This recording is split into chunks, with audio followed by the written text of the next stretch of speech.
Zero oil কুকিংয়ে আমার আজকের recipe শিম ভাপা। আমি শিমগুলোকে ছোট ছোট টুকরো করে নিয়েছি।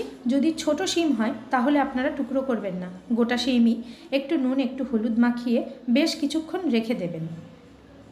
তারপর আমি 1 চামচ সাদা সর্ষে, 1 চামচ কালো সর্ষে, হাফ চামচ সাদা জিরে, কয়েক টুকরো নারকেল আর 2-3টে কাঁচা লঙ্কা দিয়ে একটা পেস্ট বানিয়ে নিয়েছি।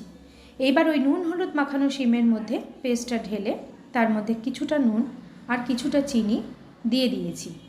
লবণটা আপনারা স্বাদ অনুযায়ী দেবেন। এবার ভালো করে ওই নুন হলুদ মাখানো শিম আর ওই বাটাটা দিয়ে মিশিয়ে নিয়েছি।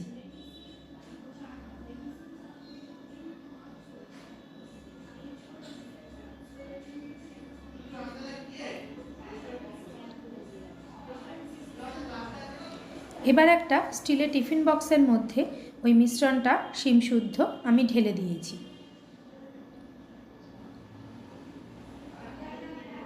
তেল ছাড়া এই ভাপা আশা করি আপনাদের সকলেরই ভালো লাগবে।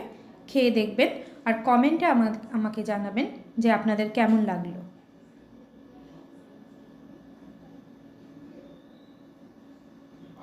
একটু সামান্য জল দিয়ে তার উপর একটা চেরা কাঁচা লঙ্কা দিয়ে ঢাকনাটা আটকে প্রেসার কুকারে সামান্য জল দিয়ে তার মধ্যে বসিয়ে দিয়ে 2 থেকে 3টি সিটি মারলেই তৈরি হয়ে যাবে আজকের শিম ভাপা। গরম গরম ভাতের সাথে পরিবেশন করুন শিম ভাপা। আশা করি সকলেরই ভালো লাগবে।